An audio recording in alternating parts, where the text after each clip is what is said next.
Hello and welcome to 15th Century Spinning. I thought I would share a video with you today on my current spinning methods.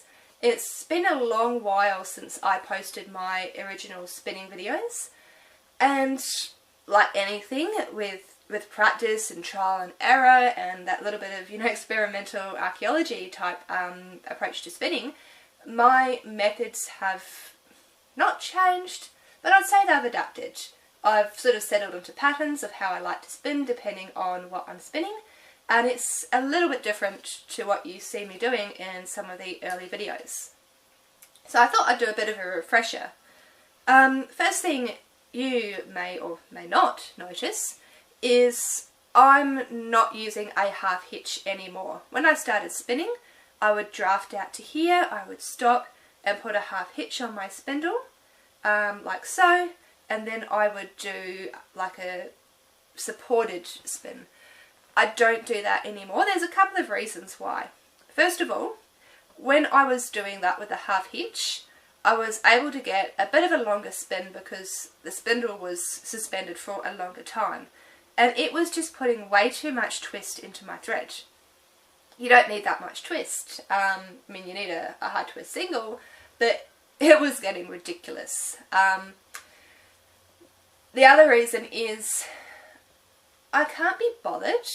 I know that makes me sound really lazy, which probably isn't something you associate with someone who sits and spins or walks and spins rather than just buying the yarn, but I couldn't be bothered. It takes the time to stop and put the half hitch on, and if it's giving you too much twist anyway, it's not really something that you need to do. The reason I was doing it is because when I started, people said that with grasped spinning or in-hand spinning, you wouldn't be able to get enough twist in your thread or in your yarn, which is, I don't know why they say it, probably because I've never done it, but you can. You get plenty of twist. Nice fine spindle tip.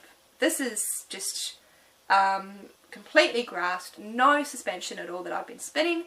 I don't know if you can see from back there, maybe if I put it against my dress where it's a bit darker, but there's plenty of twist just from my hands in there, so you don't need to do it. And it just takes up time, and I'd rather just keep spinning. I don't like the break in my spinning where you have to stop and put the thing on, so I don't do it. The other thing is I've gotten better with my technique, and specifically I'm talking about that beautiful semi-grasped, semi-suspended technique where the spindle is just sort of suspended but not for long, just like this. As you're spinning, because of the angle here, it doesn't spin for very long because you've got friction when you're spinning off the tip like this, and it slows the spindle down quite quickly.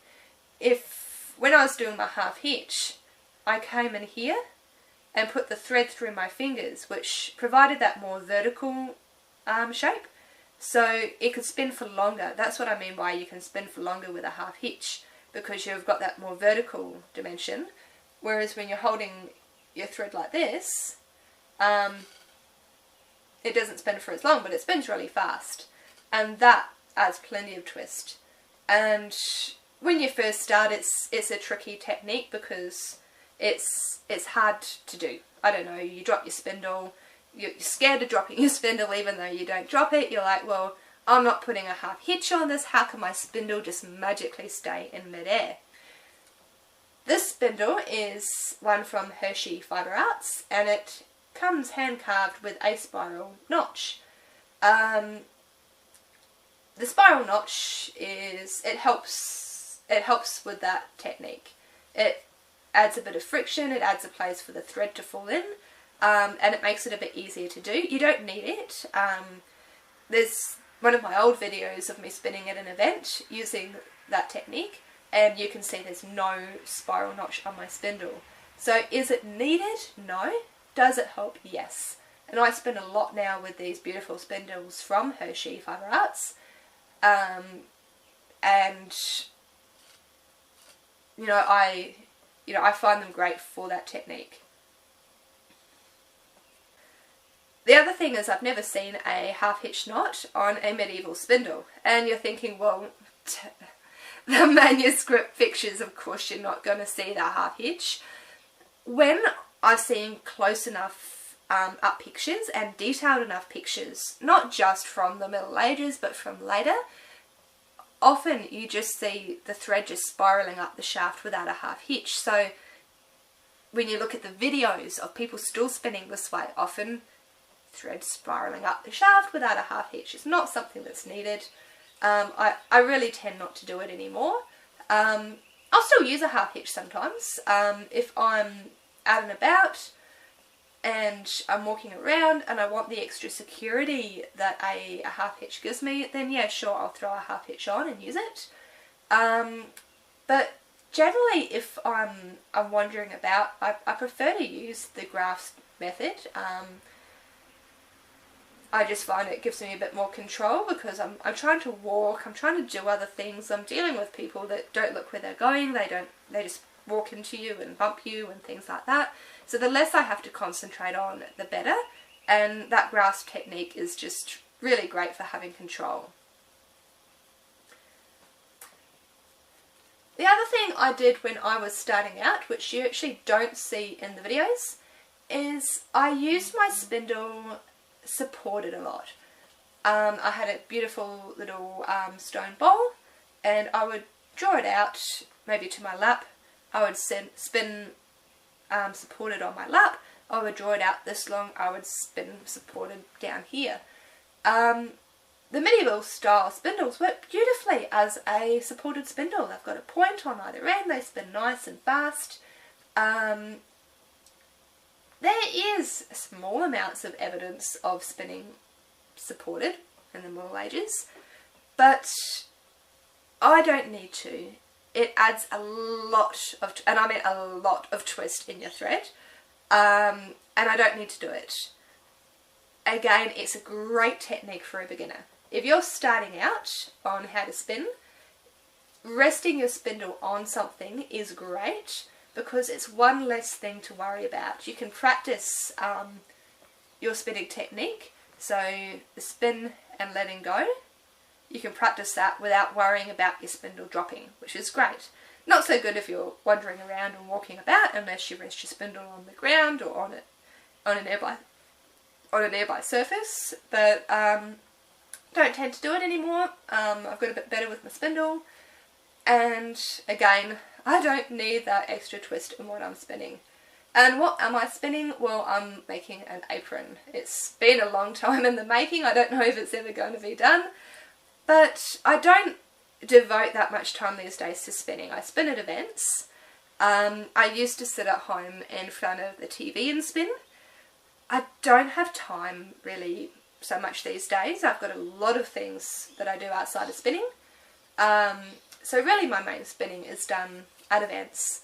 So again, what works when you're sitting at home in front of the telly is completely different to what works when you're at an event. Maybe you're just sitting in the encampment, but you've got half an eye on your fire pit because there's kids running around, or you've got food cooking, or constantly you have people coming up and talking to you, or you're walking around, you're going to go do a show, so you get up and walk to the show and you take your spinning with you because it's it provides a show, but it's something to do.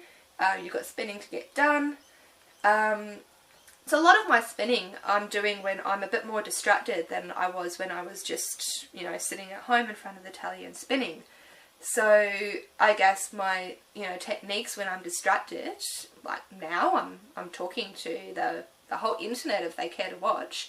My techniques sort of go back to the more grasped style. It's really controlled.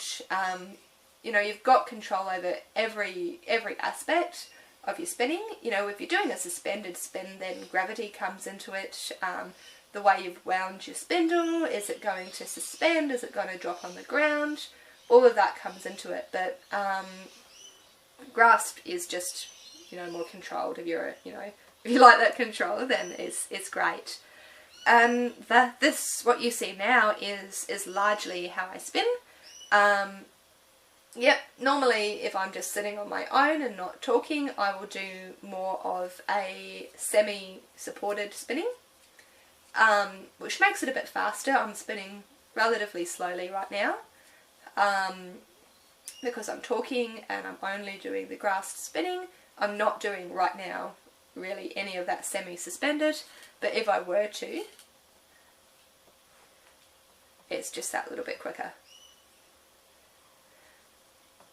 I'm really excited since I started researching 15th century spinning, just how many people have started researching it themselves. They're talking about it, they're posting videos, they're blogging about it, they're sharing it, they're doing it at events. You know, I'm talking about the distaff and spindle style spinning here. And it just really excites me that so many people are taking on my research, but doing their own research and coming up with their own techniques. And everyone's that little bit different. If you saw them in a still photograph, then we'd probably all look the same. But everyone's technique is just that slightly bit unique to who they are, and I think that's fantastic. You know, it really makes me happy to see so many more people these days spinning with a distaff and a spindle in a medieval context, because that's how it would have been done. So if you have any questions on how to spin, if you want to get started, you know, I'm more than happy to help people get started. If you're in Australia, I go to a lot of the reenactment events here. I'm going to more. So as well as the events here in Queensland, I'm going to my first interstate event this year, which is really exciting. So, you know, contact me, ask me what events I'll be at, if I haven't posted it on my blog. And really happy for people to meet me up and to sit and to spin. Usually I'll try to do a spinning demonstration at each event. Usually they allocate me half an hour, and half an hour is not very long. I can talk for ages about spinning. So at my last show, one of my demonstrations went a bit over an hour and a half, and that was just because I had people come by that were interested. They stayed, they talked. More people came by, they stayed, they talked. I got to talk to people who weren't aware about the style of spinning, other reenactors who I could teach. And once I get started on talking about spinning, I ramble on, as you can tell from this YouTube video, and I don't like stopping. I just like talking and sharing. So this is how I'm spinning. It's really great to have all of you join me.